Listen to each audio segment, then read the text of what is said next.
It's like you have a nice Mac and this guy's like, hey, you want this PC? And you're like, it's like kind of crappy looking. Yeah, you're like, but it's free. Yeah, but it's free, but it really isn't that great. I guess I'll use it for a little while just to make it seem like I want it.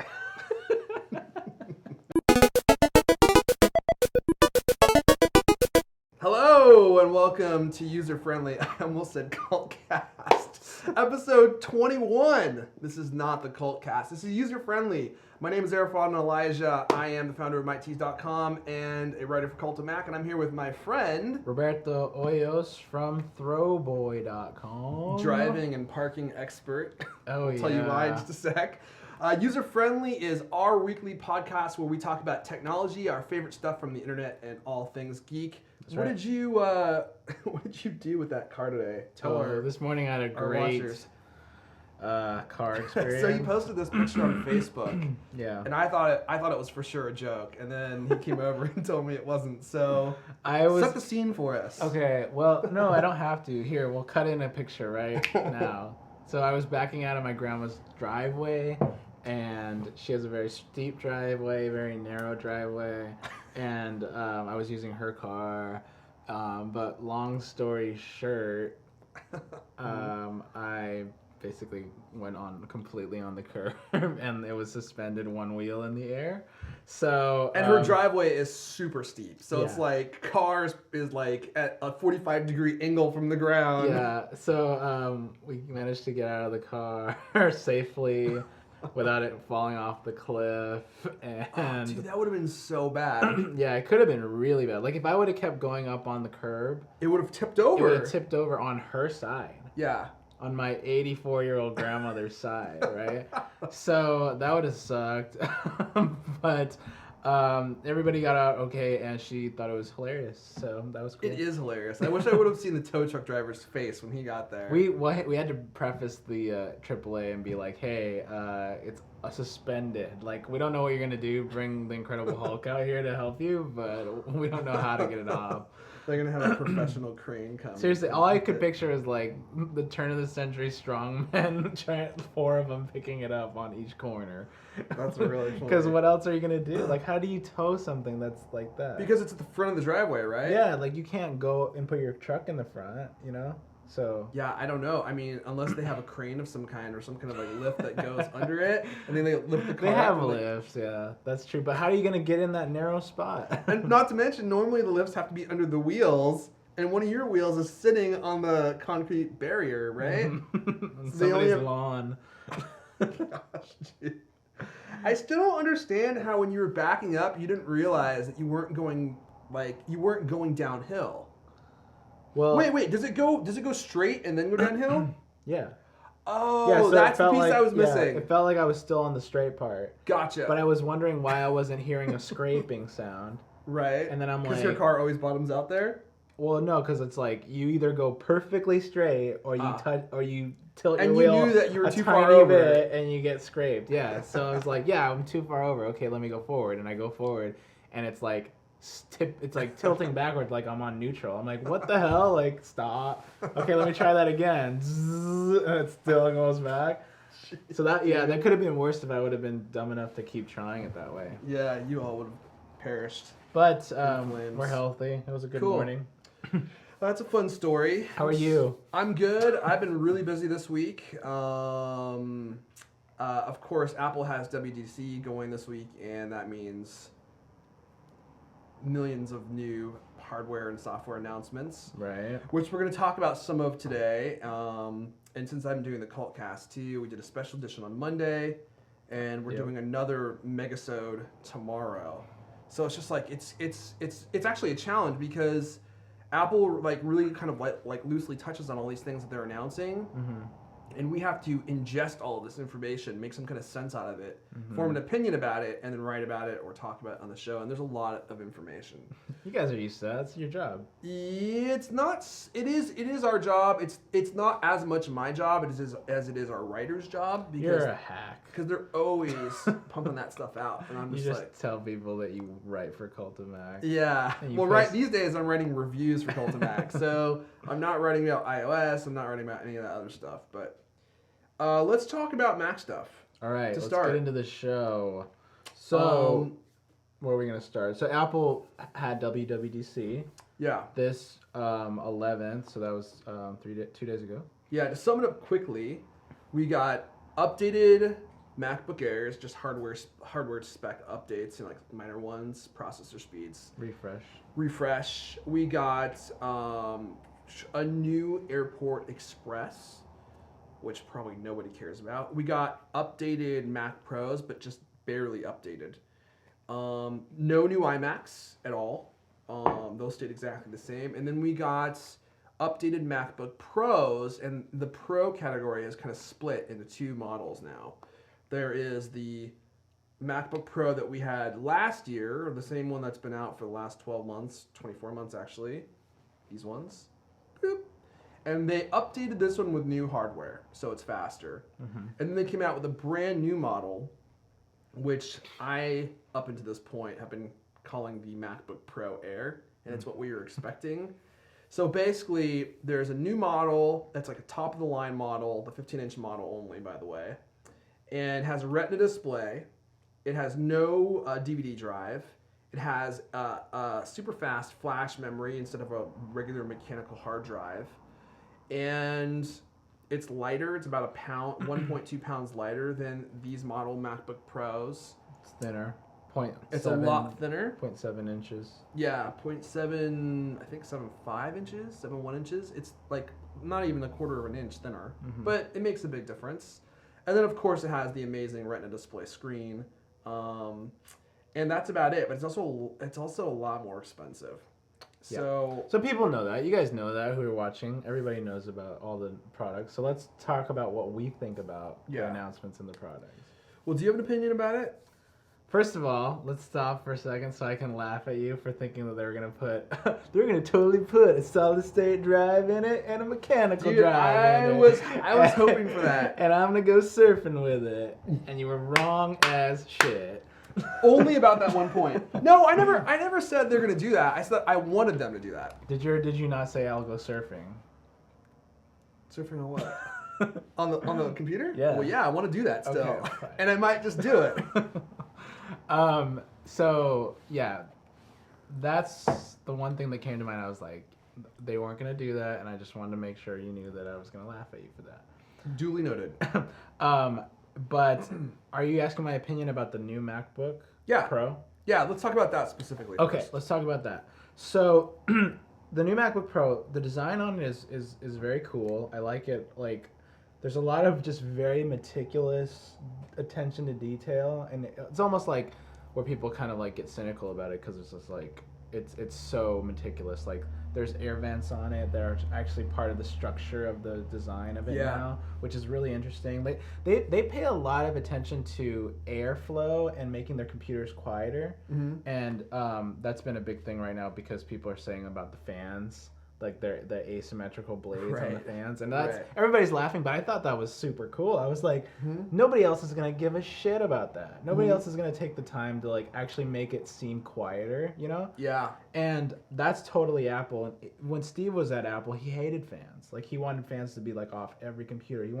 He loved it when they could make a computer that was just convection cooled, but they would always just overheat, you know? Right. So this thing has, like, it's part of the structure to get the air out of it and to make it quieter, which is really interesting to me. They're looking forward. That's the main kind of theme of this one, is like, we're not going to do anything like, we're going to look forward. What are the next, what's the next I/O? You know, USB 3 is going to be standard on this. We have 2 Thunderbolt ports on this, you know, and taking away any mechanical moving parts, anything like that. I mean, that's a big deal. But then it's very expensive. That's one thing.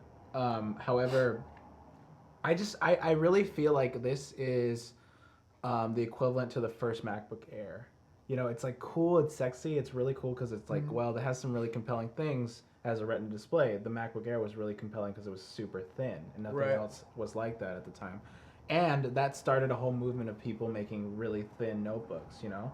And nowadays, you go to, like, Best Buy or freaking, like, Staples, and you'll see things that look just like MacBook Airs now, you know? Yeah. And other exactly like them. other Apple products. But then, so yeah, I feel like this is like this is the first run model. So I'm not very into buying first models because they have like a bunch of flaws, and that we're not like quite transitioned to that point yet. You know, we're not quite transitioned to the point where like it's enough storage for the professional market. You know what I mean? So it's like 256 is not very good for a professional computer. You know what I mean? Isn't, yeah. And that's something we're gonna look back on. And we're gonna be like, dang, like the first Air, I think it had like a ridiculous. It had a solid. It didn't even have an SSD standard. It was like I don't think you could get an SSD, and it was 64 gigs, and that was like an extra $900. Jeez. You know, so I feel like it's a cool computer. It's good that they always have to be the first ones to get their foot out and start this new movement of where we're gonna be going away from hard drives and stuff like that, and like openable computers and stuff like that,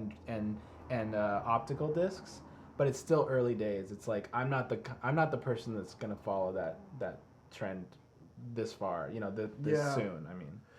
Well, I think that's I agree with your point, especially about it being kind of a stopgap. Like this is a transition computer.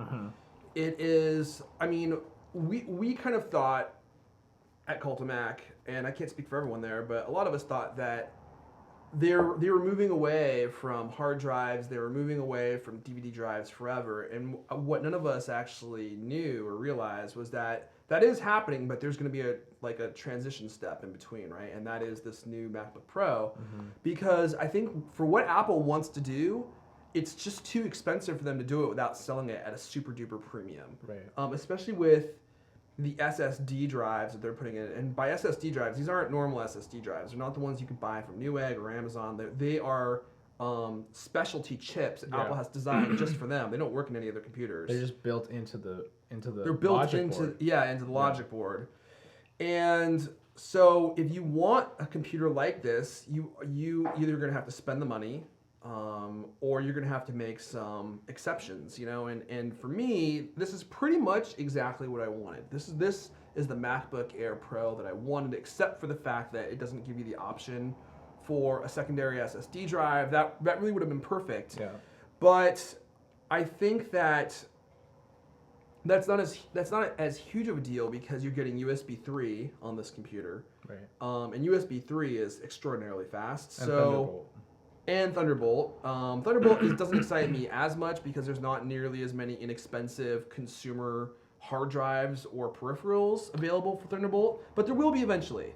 Yeah, that's why this is the first step. Yes, but Thunderbolt has also been around for a year and a half now, and there still are not very many inexpensive consumer level products that use it.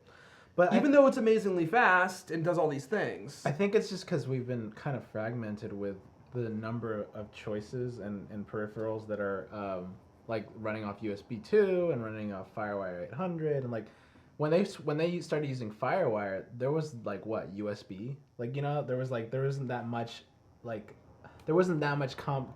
competing with it to be like, this is the fast pro thing that we need to use, you know? But now there's so many other things. So now we're just starting to see like these things get kind of like more adopted, because they were saying at CES there's new hard drives out, there's new cameras out that use. They all have a price premium, all of them. Well, and USB 3 is still USB 3 is out and it's already coming down in price. And if you could buy USB 3 hard drive for, you know, $150 and the same hard drive costs $200 or $250 for a Thunderbolt drive, why would you buy a Thunderbolt drive unless you were a professional who needed to daisy chain all these, you know, devices together? I guess at least it has USB on it, you know what I mean? Because like if Thunderbolt ends up being the next FireWire and goes away basically, then at least we have USB on this machine, you know? Yeah. But I feel like Apple's pretty good at picking the right kind of horses to ride for the future, you know what I mean? I agree, yeah, I agree. And so I think we're in agreement. I mean, it's an amazing computer, and I'm sure you probably want one. I mean, if you were just given one, you would be excited about it, right? And you'd have to buy it. Yeah, there's some things I have written down that I didn't like about it, but yeah. Well, let's talk about those things, because that's kind of where I want to go next. So what is it about it that you kind of thought was disappointing? Because I definitely have some points, too. Okay, mine aren't that big, but like, So I bought this new MacBook just a few months ago, and I'm not like pissed about that because I knew that there was something else coming out. Obviously, Right. this was already really long in the tooth, but I needed a MacBook. Um, but what I didn't know about this MacBook when I got it was that it only has an audio what do you call it? Audio out port for headphones, and I believe it doubles as an audio import. And I didn't know this because I didn't know this until my cousin showed me his white MacBook, the one with the rubber bottom, like the last plastic one. Mm-hmm. And we were gonna record something, and I was like, "What the hell? Your thing doesn't have an audio in anymore?" And I'm like, and then we found out that if you plug in a, like a, say a microphone into it, then it will work. Mm-hmm. So it doubles as both. But that's for an audio person that sucks because you're like, well, I can't hear it over headphones unless now I have to go buy a USB adapter to be able to just record something simple. And I was just like, oh, this is really annoying. And then I noticed on this one they got rid of it, but on the refresh MacBook Pro that they just came out with that has the same structural design as this one, they put back an audio port. So they have an audio in and an audio out. So it must have been like a beef with professionals that they couldn't just, plug and play right out of the box. That's on the 13-inch or the 15? Both of them. Oh, Right? interesting. And so it might be on, actually, you know what? It might be just the 15, which is what you have. Where Right, because the 15 has more space. Yeah. So it would make sense that you'd get both on the 15. And So not the that was 13. just a little thing, because like I know that real audio professionals aren't going to be like, dang, it doesn't have an audio in. I was going to use that for my whole, my whole recording studio. Right. Like they're not going to do that, but it's kind of nice. It's convenient to be able to just plug something in. I'm a casual like recording person. I use GarageBand. People would want that, Mm-hmm. So I had to borrow that thing that you have, which is USB to auxiliary. Right. Or to, basically auxiliary. And so I was a little annoyed that the new MacBook Pro does not have that. It just has a simple headphone jack. Interesting. But I wasn't that surprised. It was just kind of like, that's kind of irritating. What else? My friend John just got one, and he said that everything kind of looks like crap if it's not for Retina. He already has his? Yeah. How did he get it so fast? They just got him in San Francisco. Wow, they got those fast because they're already backordered on Apple's website 3 to 4 weeks. Sometimes you can just go right in the store and just if get you're one? fast, you can Yeah. get one. Because they want you to they want people to walk in and be able to get a Sure. good experience. So they usually. Which one did John get? He got the base level. So the $2,200 one? Yeah, it's 256 hard drive. Yep. He said that when he was using other things that weren't for Retina, that it looked like fuzzy and it looked like shit. That's a big complaint that I've heard So, already. Again, it's early days. It's like they're getting there, but they have to be the first ones, and there's a lot of kind of like bumpy road to be the first ones at everything. There is, because the internet has to adapt to this now, Yes, right? exactly. I mean, like websites aren't posting high resolution images. They don't have Retina display anything. Yeah. Except for text, which is scalable. Well, they said that they updated Safari, and they said that I guess they could probably fuzz some things or make some things look better. They up-res it, which is what makes it look fuzzy and crappy. Well, I don't know if he was using Safari, but I would assume that it would be only things under the Apple umbrella in Lion that look good, and everything else looks like ass. Yeah, it's just like on the new iPad. Yeah. Right. So those are the two things I think that I had. Yeah, that was it. But there were some cool things about OS 10, but I'll get into that later. Yeah, we can talk about that in a moment. So my kind of problems with the new MacBook is that compromise, right? I mean, it's a MacBook Pro. It's meant for people that make media, people who are using their MacBooks intensely for maybe photography or video games, whatever. Those kinds of people tend to need more space. And the base model is $2,200, and it only comes with a 256 gigabyte SSD, and that is not very much. I mean, it's not enough for me, and that kind of pushes me up into the higher end model, which is $2,800. And the only thing you get for that extra amount of money is 0.3 gigahertz faster processor and the extra 256 gigabytes of flash storage. You're doing your homework, dude. You did that all out of memory. Oh, I've been pouring over these specs like crazy. So I'm like, oh man, that's so expensive, plus tax. And not to mention, if you want to upgrade to 768 gigabytes of flash storage, just that small 256 gigabyte upgrade is another $400. $450. Yeah. It's insane. So it just goes to show how expensive the components are for this thing. But it also goes to show that that price has been slashed basically in half since like the MacBook Air period. You know, when that came out. That came out in what, like 2008? I think so. MacBook yeah. Air. So things are dropping, dude. Like when you tweeted, "Hey, it was $400 to get another 256," I was like, that sounds kind of cheap. Oh, it's cheaper relatively. You know? Like it's I don't know. You look back on some of the, not even that long ago. I'm not trying to say like, oh, back in like 1960. I'm saying like not that long ago, flash storage was ridiculously expensive. Like getting, what was it? Like getting 256 was $1,000. You know, man. My second big issue with this computer is Apple has now officially stopped making computers, and now they're now making computer appliances. This MacBook Pro, the Retina one, is totally 100% custom made. I mean, all the parts are custom for it. Apple's not pulling any parts off the shelf. Everything has been designed specifically with intention. The problem is once you buy that computer, the way you have it configured is the way it's configured for life. Yeah.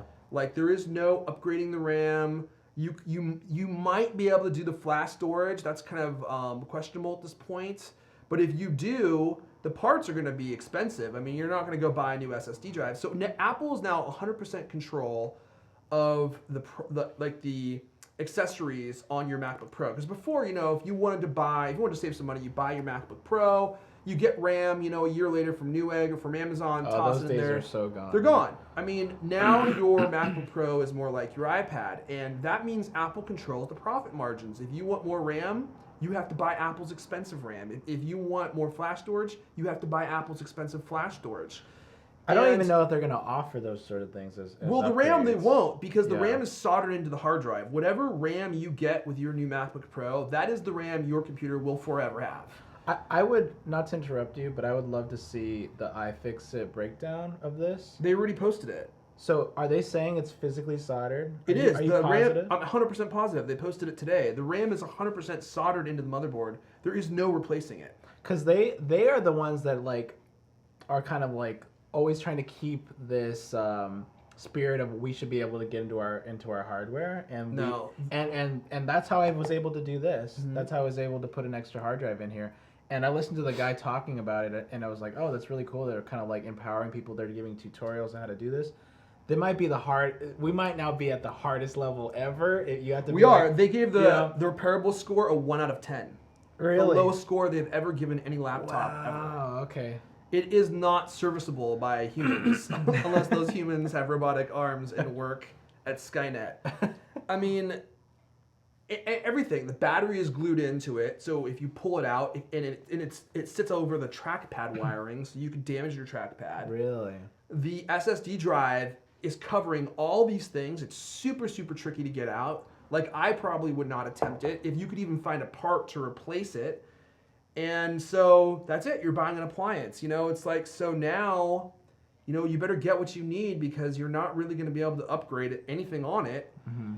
And not to mention, they said because the unit, the Retina display unit, is one solid sealed piece and doesn't have any glass covering any of the components in there. If you drop like a screw or something in there, boom, it's done. Yeah. And imagine how expensive that's going to be to replace. So one last point they made that I thought was really good was, let's say your warranty runs out, you're at, you know, a year and 2 months, and something happens to your new computer, it's going to be extremely expensive to get it repaired. So you're pretty much screwed unless you buy the Apple warranty, which is $300. Mm-hmm. You know, you're going to be SOL. So all these things kind of make me think, oh, one last thing. I know this is my second last thing. No FireWire port, which I know may not be a big deal for some people. It is for me. I have backup drives that I use for FireWire, and no Ethernet port unless you want to buy Apple's adapters, and those are another, you know, $30 or $40 each. Mm-hmm. So I'm just like, it's just so much money, you know, if you want to buy this. And that's when I started coming to the conclusion that I am not going to buy one of these. Mm-hmm. It's just too expensive, and it is a piece of stopgap technology. Yeah, big and time. I think Johnny Ive even said that during his, during that little video they made on Apple's website for the new MacBook Pros. Yeah. He's like, for people who want, a computer as we transition to the future, it's like, I'm paraphrasing. Here it is. Mm-hmm. Yeah, it's totally that. So there you have it.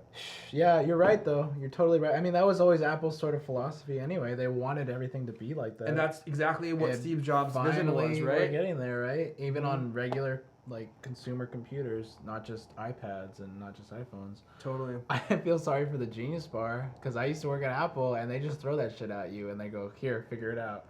And here's some literature of how to open this thing up, and you're on your literature. way. Yeah, you're good. That's what they do, man. They wow. So for this kind of thing, or for the new one that you're talking about, where it's ridiculously hard to service, they still need to service it. They still need to be able to get a logic board out of it and stuff. Wow. So yeah, I feel sorry for them, man. Anyway, I would love to have one. I just, the more I think about it, the more I'm like, man. If I worked every discount I know, I could probably get one for $24.50. But $24.50 for a laptop, right? Or no, that would be for the be for the high end one with no upgrades, just the way they sell it. I'm like, $2,500 for a laptop is a lot of money. I just $2,000 I can justify for a laptop, but $2,500 I'm like, that's almost as much as a nice camera. Yeah. Dude, the original 17-inch MacBook or 17-inch PowerBook was $32.99 when it came out. So I mean, I remember when Apple dropped their prices. They did this probably 3 or 4 years ago. Actually, I think it was right after the economy started crashing. We're just used to it not being so much money. Yeah, I mean, they dropped their prices, and actually they did drop their prices on the MacBook Airs. Yeah, they did. Yeah, $100 each. And they got a lot of traction from that. Yeah, and those things are selling like crazy. If only I didn't need the graphics card. I was gonna make one more point about the MacBook Pros that I can't recall at the moment. Maybe it'll come to me. But we could talk a little bit about what's the other announcement, which was what's it called, Mountain Lion. Yes, Mountain Lion looks really cool. That's one of the things I'm still kind of catching up on. I mean, they've had the developer preview out for a while. Mm-hmm. But, I mean, I think the biggest news, it's only going to be $20 to upgrade. Yeah, that's pretty cool. Which is really cheap. There's going to be a notification center. And one of the things I found out today, actually, about the notification center is Apple's going to be doing a lot of unifying with Mountain Lion. It's one of the last, or it's the other piece to their whole iCloud system, right? Because iCloud's been loosely integrated with Lion so far. But in Mountain Lion, it becomes a lot more integrated. So your notifications on your iPhone are going to be synced with your notifications on your actual computer. Mm-hmm. So if you see your notifications in your iPad, it's like it will disappear from your iPhone and also from your computer. Right. And little things like that, they're going to start adding in. We're going to be getting messages. Mm-hmm. Hi. Welcome home. And one of the things that we talked about on a previous show, messages. Mm-hmm. About how it was just kind of wonky. It's wonky, yeah. And you never really knew if you should be sending a text to somebody's email address. Yeah, sometimes I have a 1 sitting there, a little notification badge. And there's nothing there. There's nothing there, yeah. So they're unifying that. So now whether you send it to somebody's phone number or their email address that are on file with iCloud, they get the message no matter what. Mm-hmm. Yeah. Yeah, there's a lot of that. And the big thing I noticed, because I watched the keynote again and really picked up on this whole, they're totally pushing applications manage their documents. Mm-hmm. Just like iTunes manages your music, iPhoto manages your photos. They want Pages to manage your documents. They don't want you to have to think about where you're saving files and folders and all that. They want libraries. Libraries is the main thing for this. And it's funny, I was watching an old All Things D from 2004, and Steve was already talking about it there. He's like, the worst thing about the Mac is the file system. It's the hardest thing to figure out. Everything else is you're going good in the learning curve, and then as soon as you hit the file system, it's like that. It's totally true. I've tried to teach, many elderly people how to use the Mac, and the file system's the hardest part. Right? Yeah, that's true. And so having it being unified, I actually kind of like this transition. I'm not a huge fan of keeping my files sorted, as you can see. Yeah. Dude, look at this. Yeah. Everybody's desktop is like this, right? Most people, unless you're like really anal. Yeah. I guess my issue with that is like then there's a learning curve for us, right? Because we're like, well, now what's Apple trying to do with my files? Where are my files? Do I have to save my files? What if I need to get to a new version of my file? Hey, I want to save a new version of this file. What do I do with it? Where does it go? Where do I find it? It's the same thing as like this GUI. How do I know it's actually like the same thing as the command line? You know, it's the same shit. Like people had to transition from that. People that were computer proficient were used to being able to get to the root of their computer and hack into it and actually see the file structure. And when they went to the graphic user interface, they were questioning if they could actually see what was really the file system, you know? Because they're seeing graphical versions of it. I guess it's only really a problem for advanced users, like for guys that want to go into their libraries and see stuff and mess with preference files and stuff. It's like... It's not going away. You still have the Finder. They're just not... They just hide everything so you can't see it, and you have to spend 10 minutes just figuring out how to get to your library folder by doing Google searches. And by scrolling the wrong way. Yeah, scrolling the wrong way. We've figured out it's more natural to scroll to the right. So we've changed all computers just to do that. Cool. They messed up. You know what? I blame my car situation on Apple scrolling. It messed up my equilibrium. You're like, I'm pressing on the gas. How come we're not stopping? So there's a lot of other Apple stuff we could talk about. I think we should probably move on because we could talk about this for the next 2 hours. Go to apple.com. Just go to apple.com. You know what to do. Yeah. And if you are interested in hearing more Apple stuff, check out the Cultcast. Search for it on the iTunes store. It's just the Cultcast. And we're going to be putting out a huge mega episode, like I said earlier, where we're just going to be talking about all this stuff and kind of getting into the nitty gritty. And I'm going to have people who are much more knowledgeable on a lot of these topics than me on to explain some of this stuff to me, because there's no way to ingest all this in a matter of 2 days. It's just, there's just too much stuff. And you need to go surfing. And I totally need to hit the waves. So gonna grab a slice, hit the waves. Can I see one of those complaint emails that say you sound like a surfer? Oh, it wasn't a complaint email. It was an iTunes feedback. I didn't see that. I looked you through didn't? them. I looked through them just to tell them what they said. Oh, so a lot of people were complaining on iTunes that I sounded too much like a surfer, like a surfer dude. So I made this big joke about it, and now it's like one of my favorite things to talk to people about on Twitter. It's like everyone is kind of like in on the joke. It's like, oh, Irfan's a surfer. Look, this one dude even sent me this. Do I still have it here? I tried to find it. I couldn't find it. He sent me this. Oh, that's actually scary. That's funny. I was like, I was so surprised. I was like, how'd you send me this? He sent me this picture of this dude surfing. So I photoshopped this together. Put that on camera. All I did was add my face to it. Did you tweet that? I did tweet it, yeah. That's funny. So funny. I should have put a MacBook Pro into there. Oh yeah, you should have. That'd be so funny. Oh, I remember what I was gonna say. One last thing about MacBook Pros. So long 17 inchers. Yeah. They killed those off. Yep. They did a few like kind of stealthy things where they just didn't talk about it. You know, they didn't say the new one doesn't have an optical drive. They just didn't mention it. You know. Yeah, they talk about what it has and not what it doesn't have. Yeah, right? exactly. Old marketing tricks. Okay, so we got another fun one. So we both watched a movie. We did a documentary. Documentary. A documentary. This should be like our own segment here. Our bad reviews of documentary. Bad reviews of documentary. Okay, so we watched this movie called The People versus George Lucas, which you asked me to watch. I'd never seen it. Yeah, I saw it on my Netflix, and I had heard about it, and finally I was like, okay, I'm gonna watch this, see what it's about.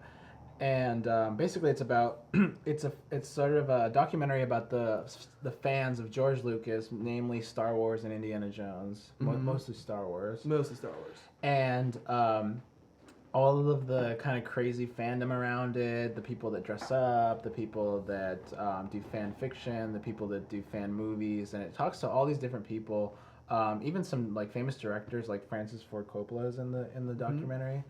And some other celebrities are in the documentary, and just kind of gets like the reaction because it's kind of like it's split. It's kind of like people love him, but they also hate him because of the things that he's done in the recent years to the Star Wars franchise and the old movies in particular. And I thought it was really interesting. I thought it was good. But I told you to watch it, so maybe we can hear your side. Well, yeah, I mean, I thought it was, in all honesty, I thought it was kind of hard to watch because I don't think the documentary itself was that well made, especially in light of recent documentaries that we've seen. Mm-hmm. But other than that, I was kind of like watching it, thinking to myself, what is the purpose of this documentary? Like, what are these people so pissed about? Because there's just a bunch of angry nerds complaining the entire movie, and I'm just like, finally, I'm like they're upset because this is my conclusion. They're upset because George Lucas put out Star Wars, and then years and years and years later, after all these people fell in love with it, decided he was going to go back and change it to match whatever vision he had at that more recent time, and he added in like all these weird scenes, and like that really terrible scene where Han Solo was talking to Jabba the Hutt, remember, in front of the Millennium Falcon, he like steps on his tail, and it was stupid, right? But these people didn't just think it was stupid. They were practically crying about it. Mm-hmm. There was a freaking 20-minute section about people complaining about how when Han Solo was in that bar, he shot Greedo, remember? And he's like, Han Solo shot first because he's a badass. But in the redo, the Greedo version shoots and he goes like that. Well, Greedo shoots first, and then Han Solo shoots Greedo, and oh my gosh, it changes the nerds were mad about that. And I just kind of felt it was I felt like a lot of the opinions on why people were pissed about those kinds of changes were very contrived, and they were trying to make a big deal out of something that really is not that big of a deal. I do think that there was one valid point in the movie, and that was these people were upset because they had grown up with this movie, and then George Lucas had decided to change it. Well, George Lucas was, strangely, related to one of the other documentaries that we had watched, was one of the biggest advocates of creating the National Film Registry, which was the star of the what's the name of the documentary? These Amazing Shadows. These Amazing Shadows documentary that we just watched, and he was trying to get this registry created to protect films from being altered from their original state, because Ted Turner, who owned the rights to all these MGM films, had decided to go colorize all these films, and George Lucas was like, no, you shouldn't do that. They're works of art. They belong the way they were released in our culture. Yeah. And then, 20 odd years later, he's like, well, screw you guys. I'm going to do the same thing. And that's what he went and did. And that's why people were so pissed, because he's not making available the original Star Wars any longer. Right. And I didn't know this. Right, yeah. So the last high-quality version that was released, the original version, was on Laserdisc. The highest quality. The highest quality was on Laserdisc. Right. And after that, all the movies that you can buy, the ones that are played, the ones that are at movie theaters, they're all the new version. Mm-hmm. And that was the point that I was like, okay, this is actually a really good point. Like, people had fallen in love with this original Star Wars movie, and now they can't see it any longer. And that doesn't make any sense to me. Like, why would he not just release both? And they were saying Steven Spielberg released E.T.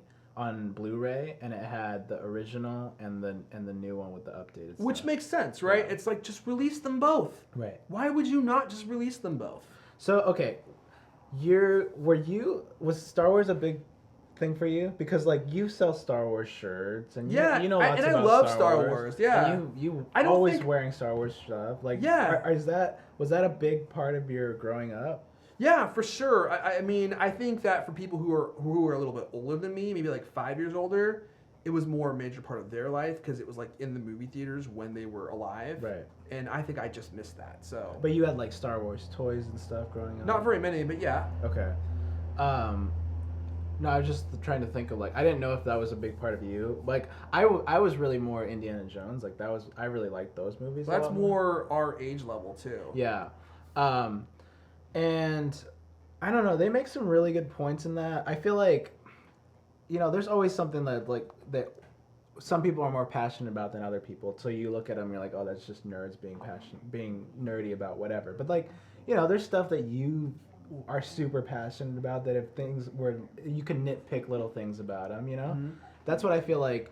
If you kind of get around this and that it's just nerdiness and you kind of like try to like relate to what they're talking about, I feel like they make a lot of valid points in that. Like there's people like sitting there arguing about like things like midi-chlorians and stuff like that in the Star Wars prequels and how bad they were.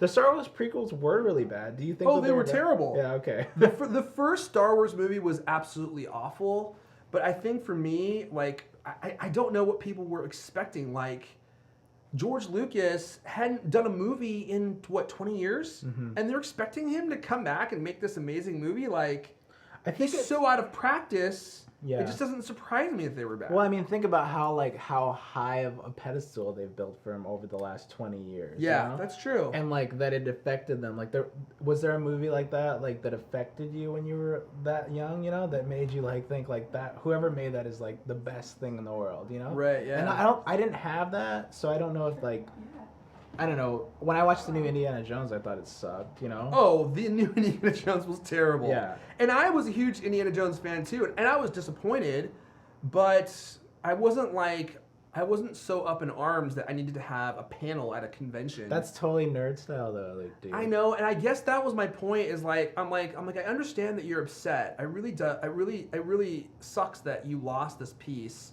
But it didn't. People were like, it ruined my childhood. I'm like, it didn't ruin your childhood. Yeah. Well, they have people. Being so melodramatic. They have people that say the other side of it. They're like, no, it didn't. Yeah, and there were people who had exactly my opinion. I thought a really good point, and that was Francis Ford Coppola talking about how. Basically, like, George Lucas was a filmmaker. He made all these films, but then, after his, like, whatever, I think he only made about 3 or 4, and then he made Star Wars, and that became his life.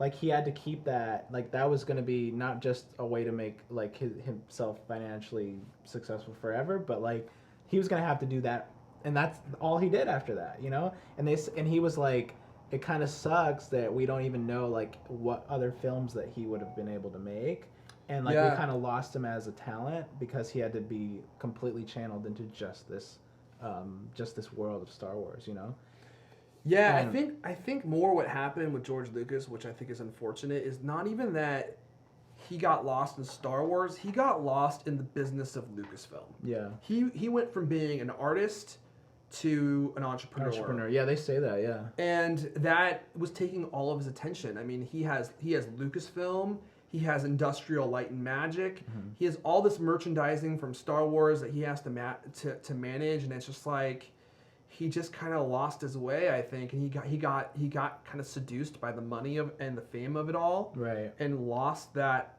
drive to actually make good movies.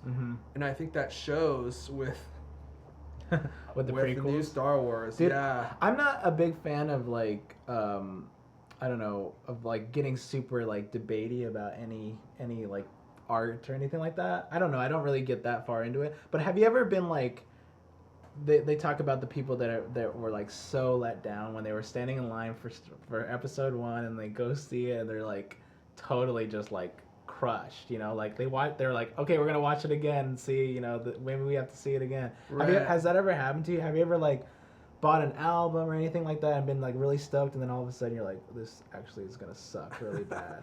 Because it's happened to me, and it's like it sucks when you're like on that high of like whoever's doing whatever you like is like the best thing to you, and then all of a sudden they suck. Yeah, I think that kind of happened towards the end of like Austin Powers fame. Like I really thought those movies were hilarious, and by the third one, I was like, "What is Beyonce doing here?" I was like, "Oh gosh, it's starting to lose its luster." And then Mike Myers made that other stupid movie, he was like this Indian like romance. Oh yeah. And I was just like, oh, dude, he lost it. He's just milking that teat a little bit too long, and the teat's sore, and he keeps trying to milk it, and there's just nothing left, and it's dry. They say that they say a much more graphic version of what you said in the movie. Oh, dude, yeah, and that was another part of my issue with the movie is there's just these dudes just being they're making these extremely crass analogies that don't even make any sense. I just feel like they're being crass to be crass.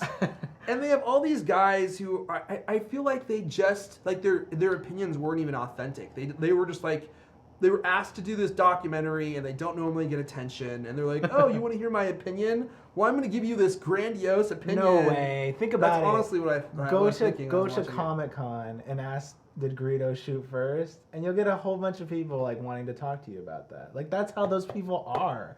They're like super vocal when they get the chance to be, and like. Greta didn't shoot first. I have no problem with nerds. Listen, I like a lot of nerdy things. I I consider myself I beat up among your plenty ranks. of nerds in Nerds. school. Remember that movie?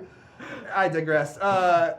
So I don't know. I just to get that upset about a freaking one piece of segment like Greta shot first. It's like, all right.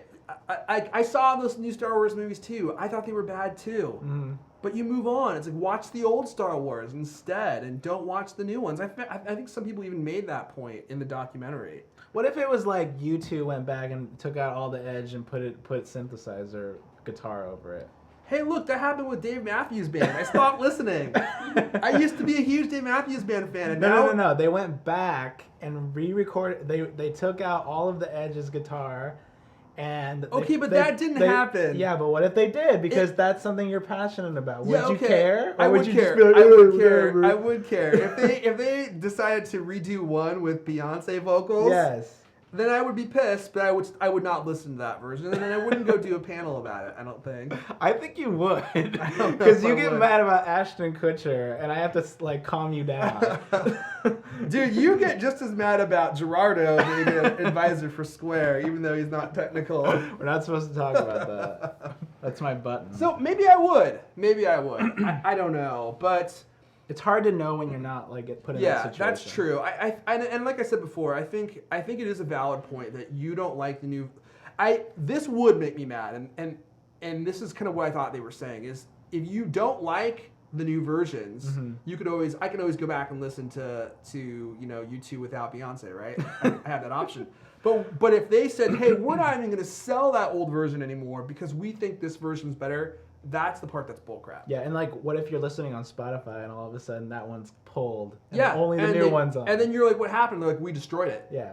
You can't listen to it anymore. That would really make me mad, and that's the part that I do not understand with George Lucas.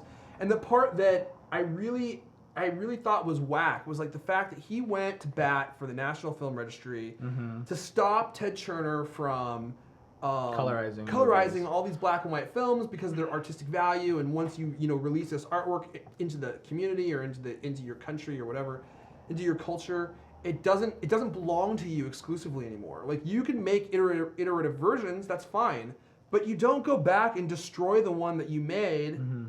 because you have a better vision of it. That doesn't make sense to me. Yeah, and it's funny actually one more point, the fan films part of it was really cool. Like they talk about all these people that create fan films, fan versions of Star Wars and Indiana Jones. Mm-hmm.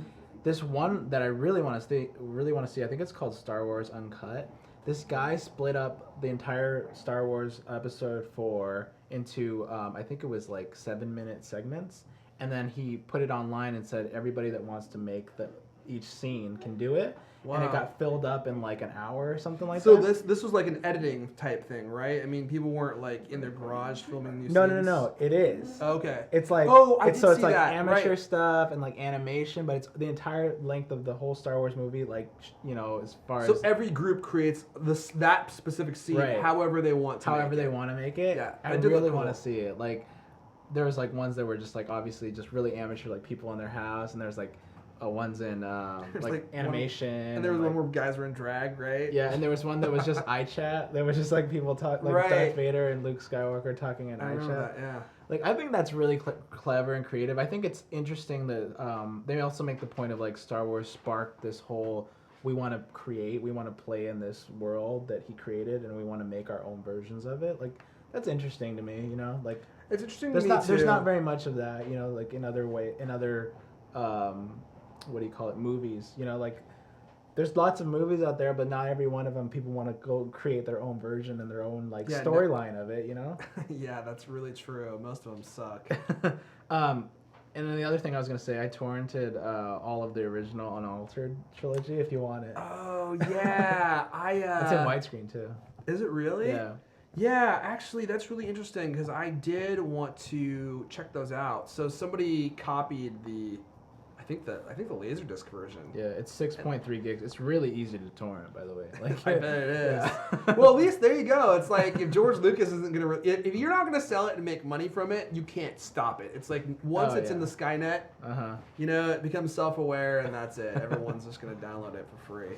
So yeah, you can watch The People versus George Lucas on Netflix streaming. Yeah, if you do watch it, let us know what you think, because I would be interested to hear others' opinions on it. Well, my friend said he hated it. So. The documentary? Yeah, so I was Which interested one? to hear what you said. My friend. Do I know him? No, he's from Daily Booth. Oh, okay. Yeah, I mean, I had to stop and watch the rest of it. I watched it over the course of 2 days because like all these people were just complaining, and I was just like, it's called The People versus George Lucas, and I was just like, shut up. It's versus. I know. It's a fight. I know. And at the end, like the last 60 seconds, it was everyone being sentimental, like George, we love you. And I was like, what? You're gonna do that at the very end? Really? You're gonna add that in there about how everyone loves George Lucas now all of a sudden? I'm telling you. I'm just spending an hour and a half just you know, if it was saying something as many bad things you really can. liked, you would do the same shit. Maybe. I mean, you were just very vocal about the Mac. I like to take the higher road. Hey, by the way, I'm having a panel about the Mac. It's gonna be 3 hours of me just saying things I don't like about it. I need you to come. Okay. Yeah. All right. Well, I think that's our show. That's it for today. Cool. So where can we find you? What would you like to plug today? Oh, so many commercial venues or ventures I have. Go to Twitter @Airfon. These days, I'm going to be talking a lot about Mac stuff, so forgive me in advance. Mm-hmm. But there's a lot of stuff to talk about, and people seem to be very interested. So we're talking a lot about that on Twitter. @Airfon, ERFON, and of course, if you're interested in Mightees, that's just MIGHTTEES. And if you want to check out the Cultcast, just go to iTunes Store and search Cultcast, and you should find it. There's a shaved head with an apple shaved into some guy's head. Cool. What about you? You can find all my links on about.me/Roberto Hoyos, ROBERTOHOYOS. And I'm just @Roberto Hoyos on Twitter, throwboy.com. And of course, if you need to learn more about driving, robertoschoolofdriving.com. .org. .org. I make no money off this, and it shows. All right, cool. Episode 21. Blackjack. Catch you guys later.